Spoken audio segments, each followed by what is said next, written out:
Él les dijo: ¿qué queréis que os haga? Ellos le dijeron: concédenos que en tu gloria nos sentemos el uno a tu derecha y el otro a tu izquierda. Entonces Jesús les dijo: ¿no sabéis lo que pedís? ¿Podéis beber el vaso que yo bebo, o ser bautizados con el bautismo con que yo os soy bautizado? Ellos dijeron: podemos. Jesús les dijo: a la verdad, del vaso que yo bebo, beberéis, y con el bautismo con que yo soy bautizado, seréis bautizados. Pero el sentaros a mi derecha y a mi izquierda no es mío darlo, sino a aquellos para quienes está preparado. Cuando lo oyeron los 10, comenzaron a enojarse contra Jacobo y contra Juan.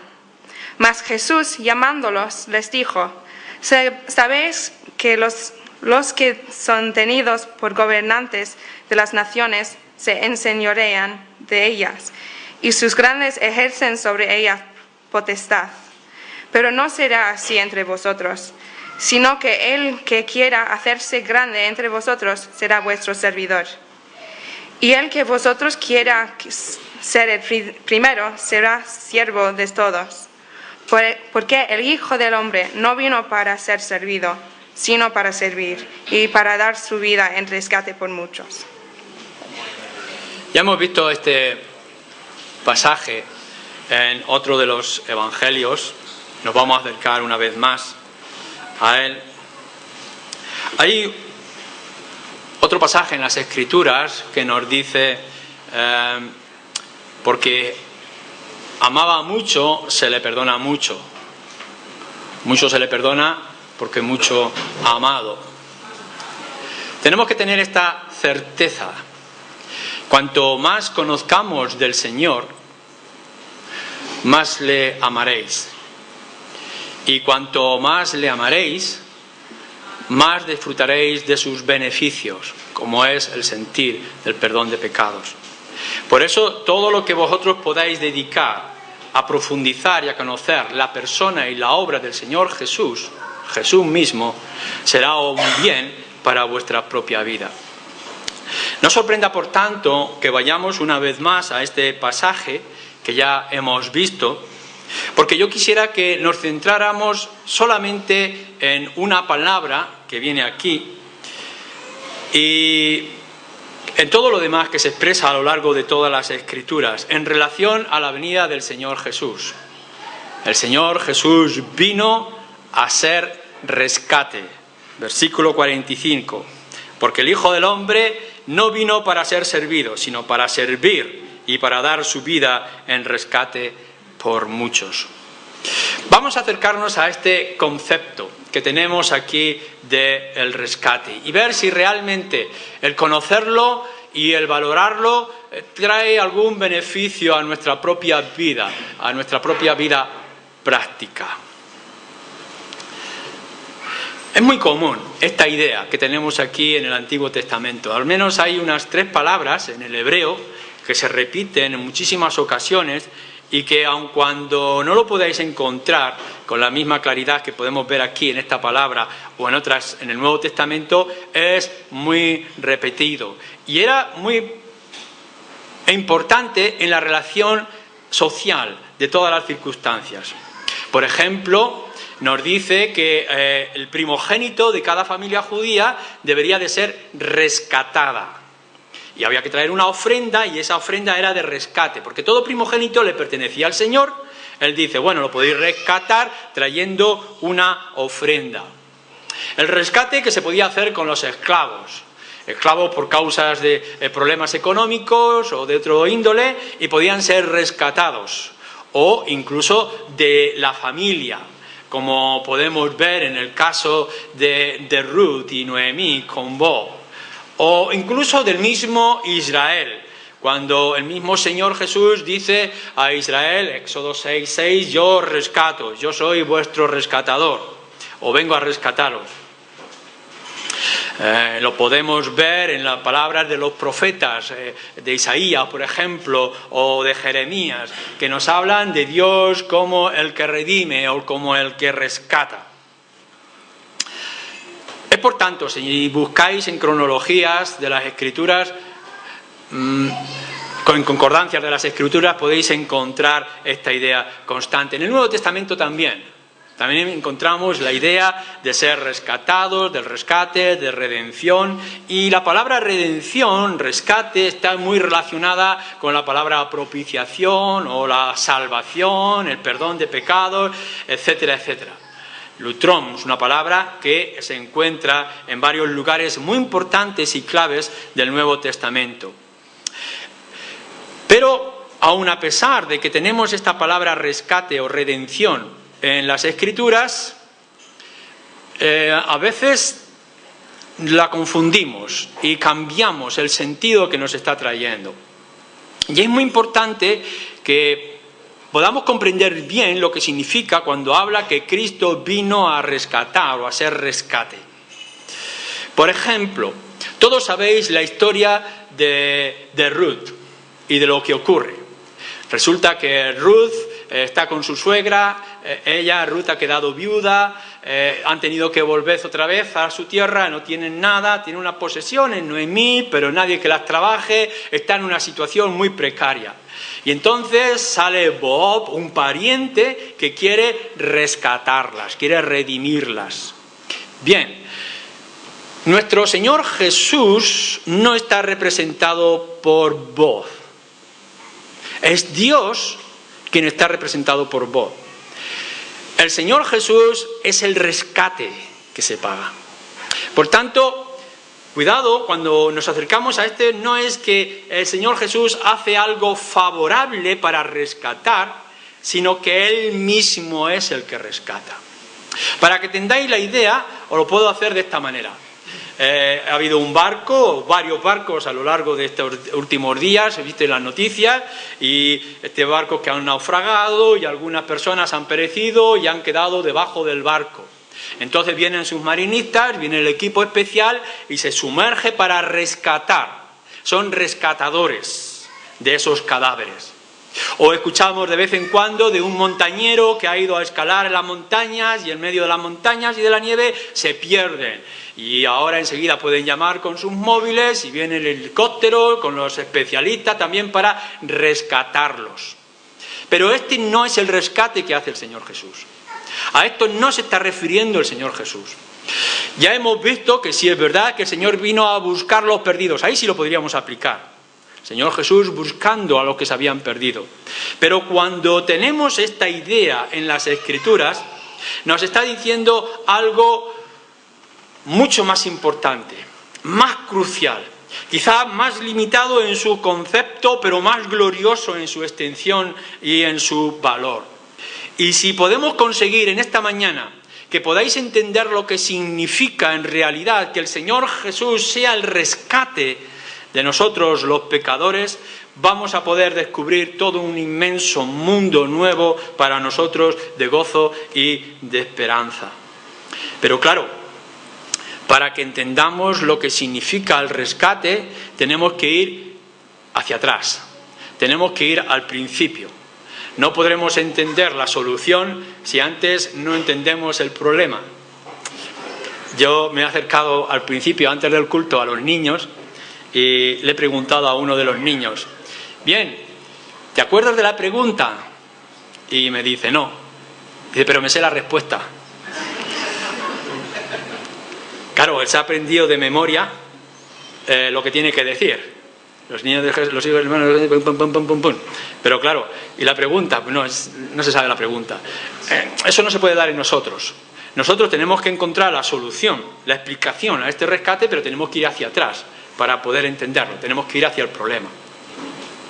Y para entender el rescate, lo primero que tenemos que ir es al pecado. Ese es el problema. El problema es el pecado. Nos dice la Escritura que el pecado, tu pecado, crea una deuda. Esto es lo que hace el pecado. El pecado no simplemente es una pequeña mancha, una pequeña nota en tu currículum que mejor es cubrirlo o taparlo, no. Es algo mucho más grave. No es que, bueno, es una mancha que puedas disimular en circunstancias o de ciertas formas, sino algo muy importante en la vida espiritual y también en la vida normal, natural de cada uno. Según la ley de Dios, dice que por el hecho de nacer eres deudor, porque eres pecador. Y que a lo largo de tu vida vas aumentando, no disminuyendo, tu deuda. Es más, lo que nos va a enseñar y nos enseñan las Escrituras es que cuanto más vives, más grande será tu deuda y más la vas acumulando. Tu deuda aumenta constantemente. A veces podemos acudir al truco de decir, tengo una deuda por este lado que la voy a pagar con esta otra deuda. Claro, yo le debo a alguno de mis hermanos algo de dinero, le pido a otro hermano para pagar este dinero, pero claro, resulta que ahora yo le debo más a este hermano por haberlo pagado, voy a pedir al otro hermano, y lo que hago en vez de solucionar mi pequeño problema de deuda principal o primera, es ir aumentando. Algo ocurre contigo, y de esta manera. En el momento mismo que naces, por lo que es tu propia naturaleza, pecas. Y conforme van pasando los días, los años en tu vida, sigues pecando. Y por tanto tu deuda sigue aumentando. No sé si habéis visto en alguna ocasión, si os habéis puesto una correa apretada de piel y la mojáis, la correa se oprime y cada vez va apretándose más. Cuanto más intentáis liberarlos, más os aprieta. Experimentarlo en vuestras propias vidas y lo podréis ver. Claro, hay una circunstancia de que tú has hecho un pecado, quizá una inmoralidad, alguna pequeña acción. Y ese pecado, porque te avergüenza delante de los demás, lo escondes. Claro, no te das cuenta que esconder ese pecado es hipocresía, es decir, otro pecado. Y porque aún se queda así y algo notan en tu vida y en tu rostro, en tus maneras, cuando te preguntan qué es lo que pasa, tú dices nada. Es decir, mientes y por tanto viene otro pecado. Y porque estás en esta rueda miserable, porque quieres esconder un pecado, cometes otros pecados y por tanto vas acumulando pecados. Has tenido un deseo en tu corazón pecaminoso, algo que está dentro de ti, y eso produce en ti nuevos pecados que tú sigues acumulando en tu cuenta. Lo podemos mirar en la gente mayor y poder decir que a lo largo de tu vida, aunque tú hayas experimentado, personas mayores o que consideréis mayores, habéis experimentado sufrimientos y luchas constantes y que quizá pensáis que habéis hecho alguna cosa buena, no os engañéis. Nada de lo que habéis podido hacer por naturaleza, ninguna actitud que vosotros pudierais haber hecho ha eliminado ni una siquiera parte de la deuda que tú has acumulado. O pensarlo vosotros jóvenes, los que sois jóvenes aquí, que pensáis que tenéis una vida por delante para vivir. Perdonad que yo sea sincero en esta situación. Si tú vas a seguir en tu propio ritmo normal, con tus propias características carnales, lo único que vas a seguir es aumentando delante de Dios tu deuda. Vas a seguir acumulando pecados. No creas que porque uno cambie de actitud o tenga otra imagen distinta, todo lo demás se queda borrado. Sigue notándose. No sabemos cómo lo hace Hacienda, pero a Hacienda no se le escapa nada. Y cuando pasan los años, Hacienda va a sus archivos y a sus fichas y dice, oiga, esto no está pagado. Y tú piensas que ya has hecho tu vida, que estás en vidas normales, pero no es así. Alguien que se ha dejado un mes de pagar la cuota a la seguridad social de su trabajo y se ha olvidado varios meses, pero bueno, están salteados en la historia y a lo largo de los años han quedado diferentes meses por pagar. Y un día ya estás jubilado, vas a cobrar tu jubilación y te dice la seguridad social, te dice Hacienda, no le podemos pagar. ¿Por qué? Porque usted tiene varios meses a lo largo de su vida que no ha pagado. Y tú pensaba esto que se había olvidado. No se ha olvidado. Hacienda no se olvida. Los bancos no se olvidan de tu deuda. Por tanto, en tu propio estado espiritual esto pasa algo parecido. Ninguno de tus pecados se olvida. Es más, tu propia lucha por evitar esos pecados te hace traer más pecado a tu vida. ¿Acaso por el deseo de ser mejores no hemos caído en idolatría o en la frialdad de corazón? Y la Escritura nos dice que la idolatría en tantas cosas donde tú has puesto tu confianza, donde tú has puesto tu corazón, eso se llama pecado. Y cada actitud y cada forma que tú has pensado de religiosidad es una ofensa a Dios. El querer llegar a Dios en tus propios caminos y no en los caminos que Dios ha establecido, eso es otro pecado. Y resulta que cuando tú pensabas que estabas más cerca de Dios y que habías hecho hacer ciertas cosas que te ponían en la presencia y delante del Señor, lo que ha hecho es alejarte. Señor, no hemos estado contigo en las plazas, dicen algunos en el día del juicio, no hemos cantado contigo, no hemos hecho ciertas cosas, y el Señor dirá, apartaos de mí porque nunca os conocí. Fijaros bien, no solamente es aquellas cosas que hemos hecho mal, que son deuda. No solamente aquellas cosas que además no hemos hecho y deberíamos de hacer son deudas, sino que aquellas cosas que pensábamos que eran buenas y positivas en nuestra religiosidad son deuda.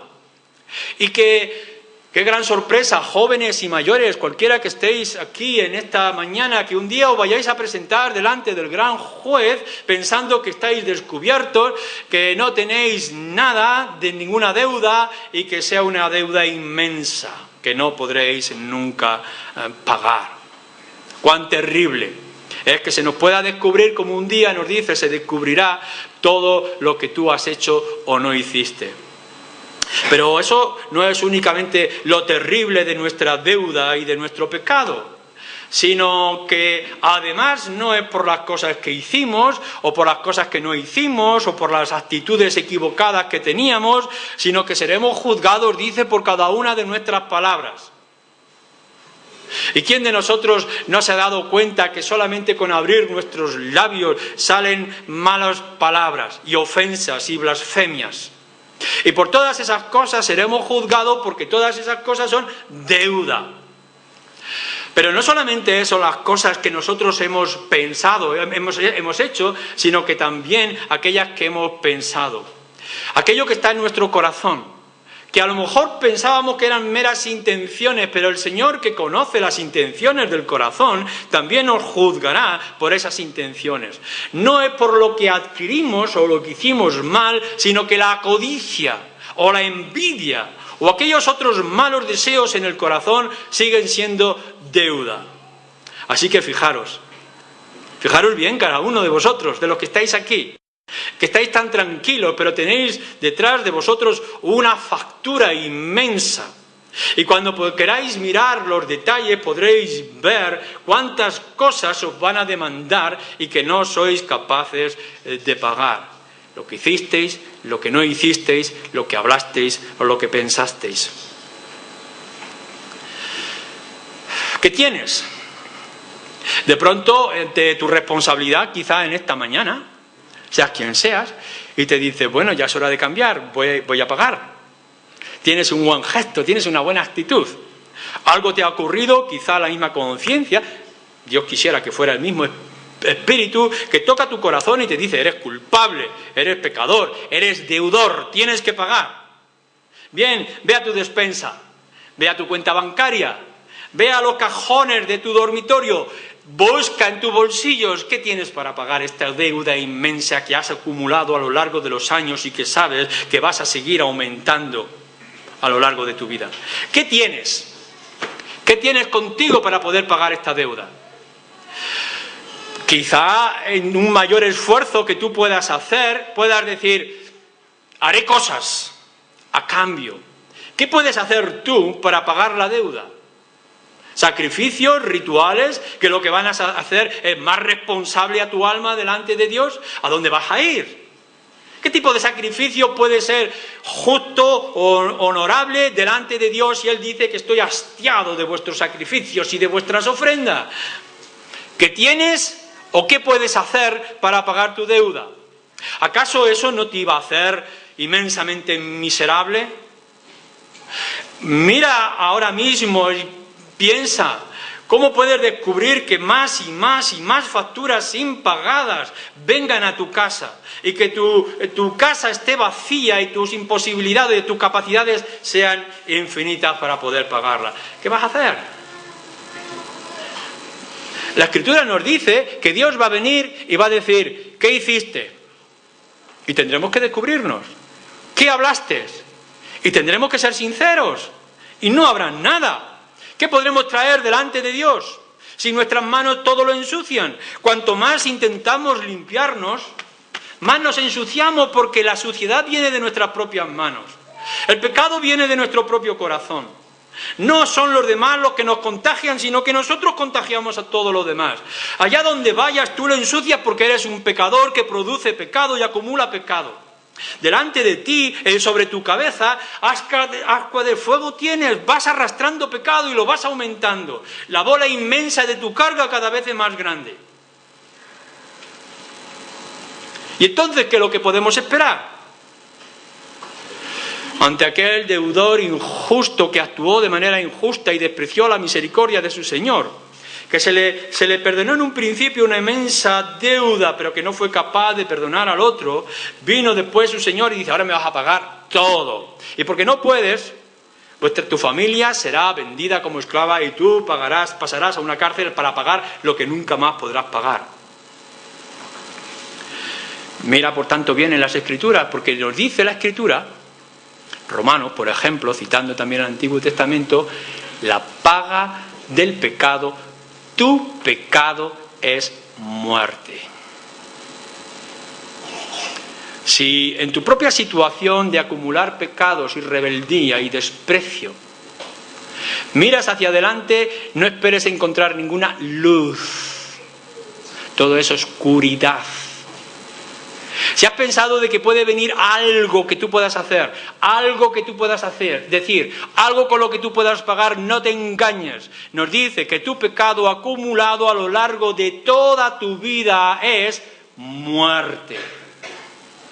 Y no es sencillamente una muerte física para dejar de existir. No, la Escritura, cuando nos habla de esta muerte, nos dice que es una muerte espiritual, que es una muerte eterna. En otras palabras, infierno. Escuchar los relatos o leer los relatos en las Escrituras, en los Evangelios, cómo se extiende constantemente. No os sorprendáis de que son muchas veces las que se habla del infierno y de la condenación.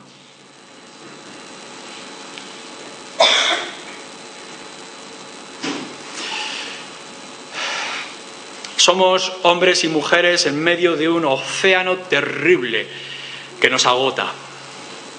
¿Pensáis que podríamos cruzar a nado, que podríamos resistir en medio del océano inmenso que nos cubre?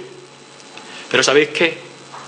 Además de eso tenemos una carga inmensa de peso, como inmensas piedras que nos arrastran al fondo.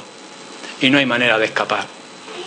La Escritura nos dice, la palabra del Señor nos revela que cada uno de nosotros, con esos pequeños y grandes pecados que hemos ido acumulando, los hemos echado en nuestra alforja, y nuestra alforja nos arrastra al fondo del infierno.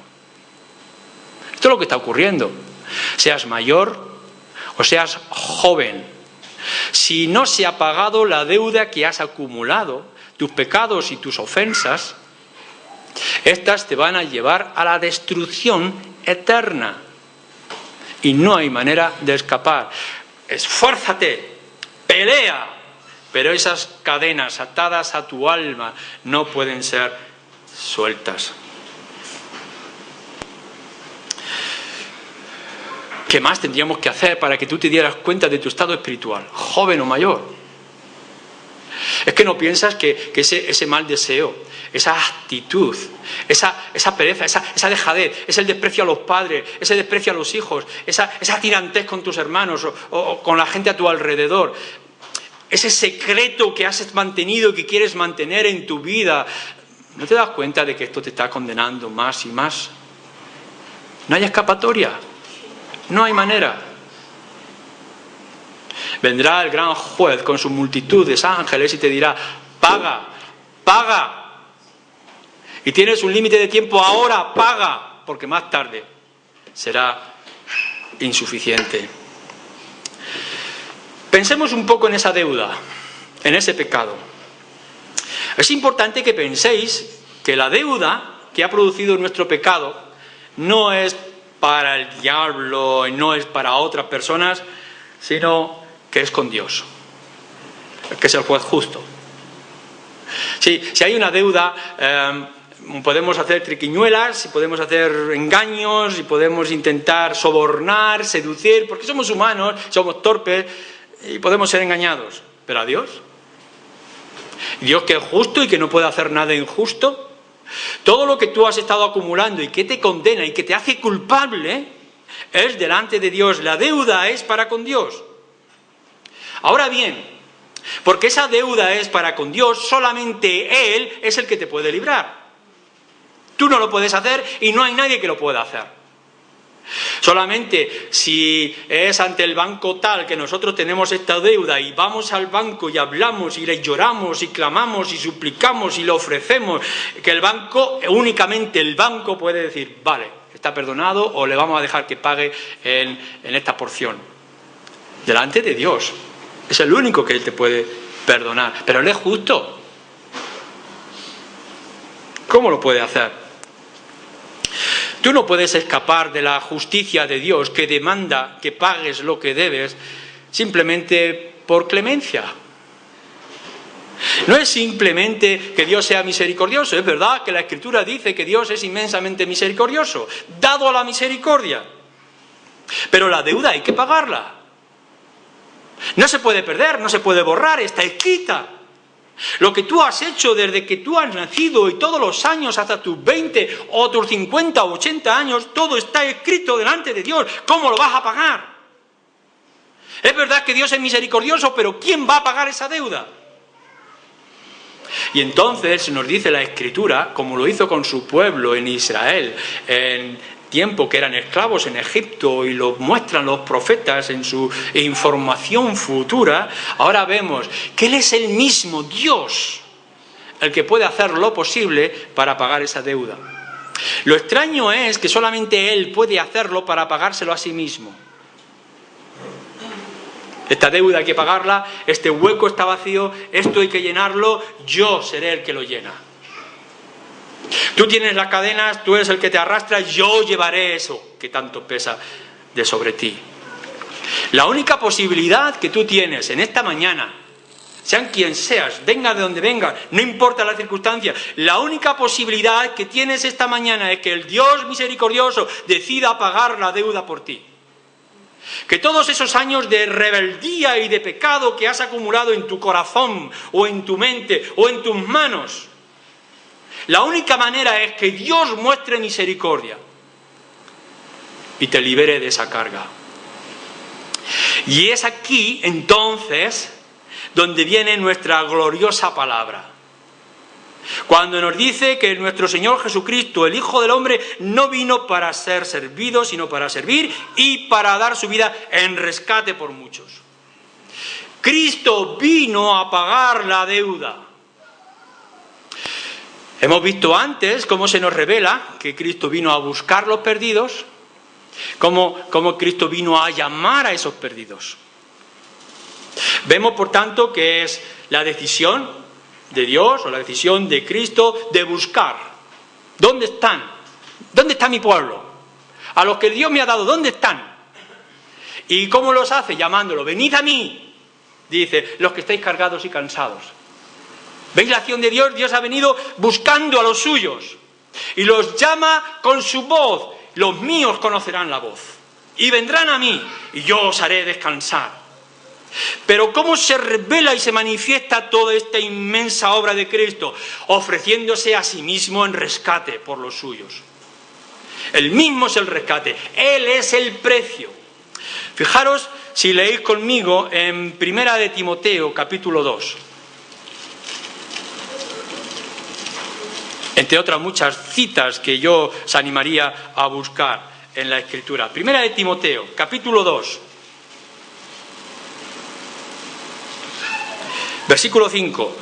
Porque hay un solo Dios y un solo mediador entre Dios y los hombres, Jesucristo hombre, el cual se dio a sí mismo en rescate por todos, de lo cual se dio testimonio a su debido tiempo.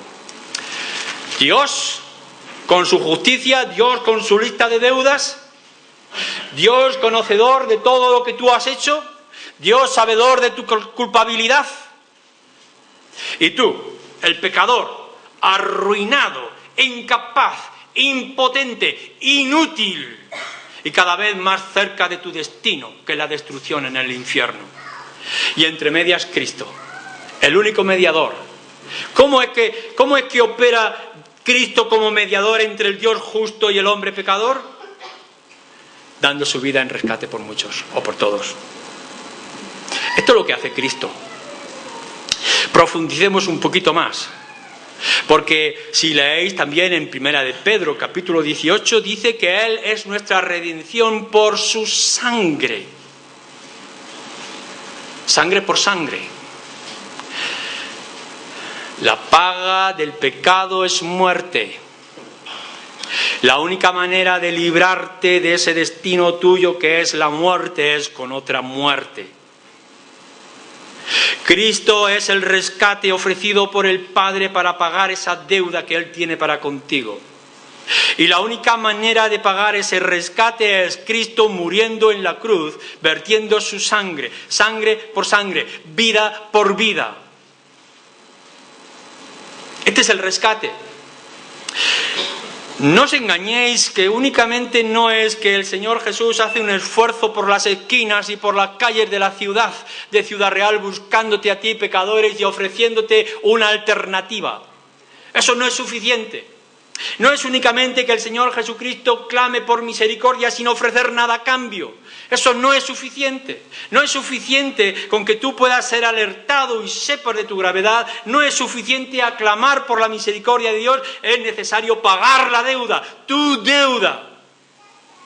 Y Cristo se ofrece como la paga de esa deuda. Él es la redención. Él es el rescate. Cuando puede venir voz ante la situación de Noemí y de Ruth, aquí está, este es el dinero, esto es lo que es necesario, ahora ellas pueden ser libres de sus circunstancias. Esto es lo que hace Dios. En su inmensa misericordia, no solamente ha enviado a Jesús para buscarte y llamarte a sí mismo, sino que Él ha tomado tu lugar donde te corresponde. De tal manera que esa inmensa y grandiosa, terrible y asquerosa deuda que has adquirido a lo largo de los años es completamente pagada por el Señor Jesucristo. Aquí es donde podemos entender el nuevo pacto en su sangre, cuando tenemos el pan y el vino y hablamos de esa sangre que representa el vino. Cuando nosotros pensamos en la sangre de Cristo vertida, estamos pensando que eso nos abre las puertas. Nos trae un nuevo campo, una nueva visión. Ahora podemos entender que la relación de enemigos, de deudores, ha desaparecido. Y una nueva relación de pacto para con Dios se establece. Fijaros bien, lo que nos está diciendo con Cristo ser nuestro rescate es que ahora ya no miramos como el Dios que condena al pecador, sino como el Padre que cuida de los hijos. Ya no tenemos una relación de enemistad que nos crea un terrible temor, porque aún tenemos nuestra deuda en nuestras espaldas. Tenemos temor de ir a aquel banco que va a demandar todo lo que nosotros debemos. No, porque Cristo ya ha pagado todo por completo. Él ha tomado nuestro lugar en la cruz, ha vertido su sangre. Ahora nosotros podemos aspirar a tener un nuevo pacto, una nueva relación, y por tanto ya se puede decir: ahora os llamaré amigos. La muerte de Cristo, por esta razón, es vicaria, es sustitutoria. No ha venido a decir, vierto por todos los campos, aun cuando sean campos desiertos que no se van a beneficiar de esto, mi sangre. No, la sangre de Cristo es vicaria. Vengo a buscar a los míos. A ninguno de ellos perderé. Nos dice también en 1 de Pedro, en el capítulo 1, que Él es el rescate de aquellos que el Señor, nuestro Dios, llamó y predestinó. Es extraordinario. Es glorioso. Si yo me miro a mí mismo y veo no puedo hacer nada con esto que me arrastra y que me hunde y que me dobla y que me humilla y que al final me va a destruir. Y de pronto todo es liberado y ese peso de mi espalda, de mi alma, desaparece por completo porque miro a la cruz y veo en la cruz a Cristo muriendo por mis pecados. El infierno que yo debería de merecer, porque la paga del pecado es muerte y mi pecado me lleva a la muerte, la veo en la muerte de Cristo. Cuán glorioso es esto. No se conformó en extender la mano para ayudarme, sino que se dio por completo para salvarme.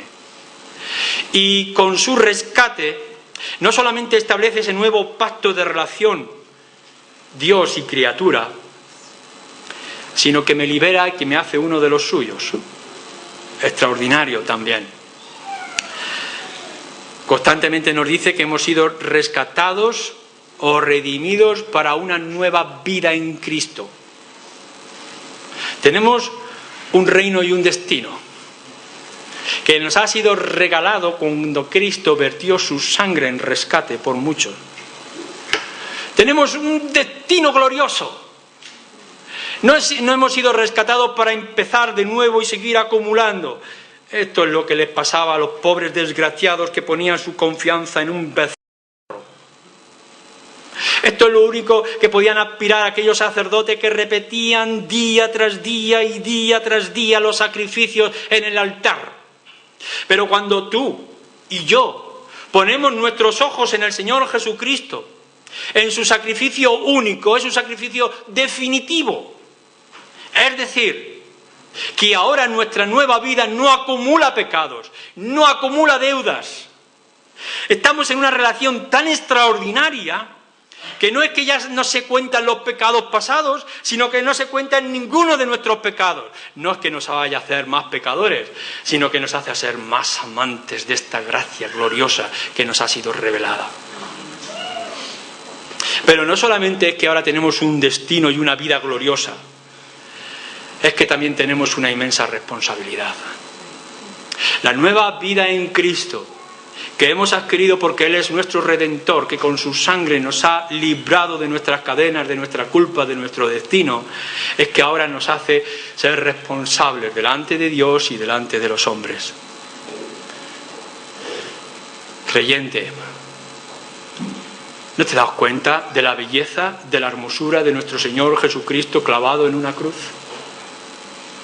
Lo que nos podía producir temor y misericordia por aquel hombre, ¿no se convierte en ti la única y grandiosa esperanza? ¿No podemos mirarle a Él y decir, Él es nuestra salvación? Como que todo ha sido borrado y ahora todo empieza de nuevo y ahora todo es bueno y positivo. Tengo el camino llano y sencillo para poder correrlo hasta que me lleve a la gloria. ¿Cómo vas a aprovechar tu tiempo ahora?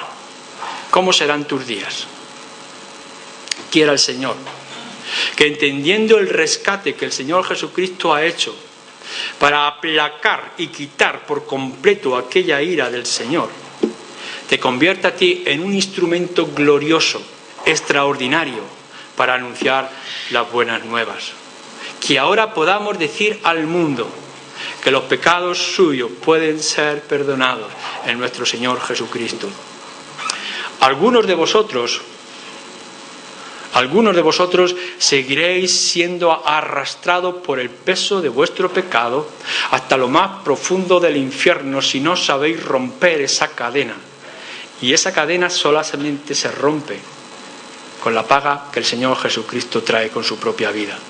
Vosotros, lo que sí las tenéis, Los que habéis puesto vuestra confianza en el Señor Jesucristo, vivir esta vida nueva y maravillosa, pero para la gloria de Dios y para la salvación de otros muchos. Amén. Amén.